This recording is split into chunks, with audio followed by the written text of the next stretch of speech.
அடுத்ததாக ஒரு அண்மை செய்தி என்னவென்று பார்ப்போம்.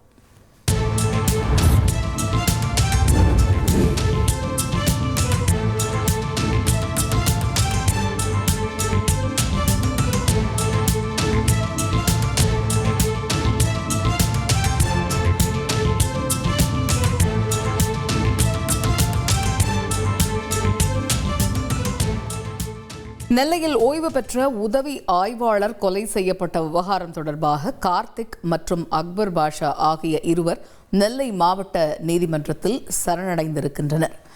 இது பற்றிய கூடுதல் தகவல்களை செய்தியாளர் ராமசுந்தரம் விவரிக்க கேட்போம். முழு விவரங்கள் என்ன ராமசுந்தரம், விரிவாக விவரிங்க. நெல்லை டவுன் காட்சி மண்டபம் அருகே இன்று காலை நோன்பு திறப்பு நிகழ்ச்சிக்காக காலை நோன்பு வைப்பு நிகழ்ச்சிக்காக சென்றுவிட்டு பள்ளிவாசல் தொழுகை எல்லாம் முடித்துவிட்டு வந்த போது ஓய்வு பெற்ற உதவி ஆய்வாளர் ஜாகிர் என்பவர் வெட்டி படுகொலை செய்யப்பட்டார். இந்த விவகாரம் தொடர்பாக நெல்லை டவுன் போலீசார் வழக்கு பதிவு செய்து விசாரணையை தீவிரப்படுத்தியிருக்கிறார்கள். இந்த நிலையில இந்த வழக்கு தொடர்பாக இருவர் நெல்லை மாவட்ட நீதிமன்றத்தில் சரணடைந்திருக்கிறார்கள்.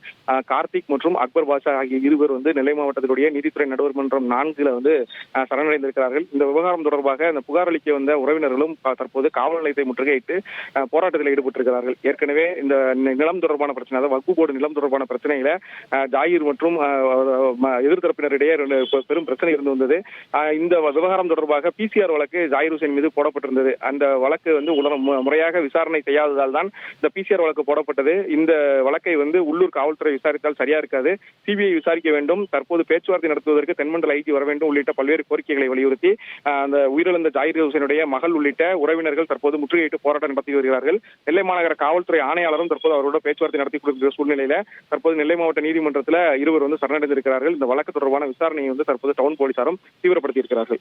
ஓய்வு பெற்ற உதவி ஆய்வாளர் கொலை செய்யப்பட்ட விவகாரம் தொடர்பாக இருவர் சரணடைந்திருக்கிறார்கள். நெல்லையில் ஓய்வு பெற்ற உதவி ஆய்வாளர் கொலை செய்யப்பட்டிருக்கக்கூடிய விவகாரம் பெரும் பரபரப்பை ஏற்படுத்தி இருக்கக்கூடிய சூழல்ல இந்த விவகாரம் தொடர்பாக இருவர் சரணடைந்திருக்கக்கூடிய செய்தி தற்பொழுதைய அண்மை செய்தியாக பார்த்து கொண்டு வருகிறோம். இன்று காலை படுகொலை செய்யப்பட்டார் ஓய்வு பெற்ற உதவி ஆய்வாளர் ஜாகிர் ஹுசைன்.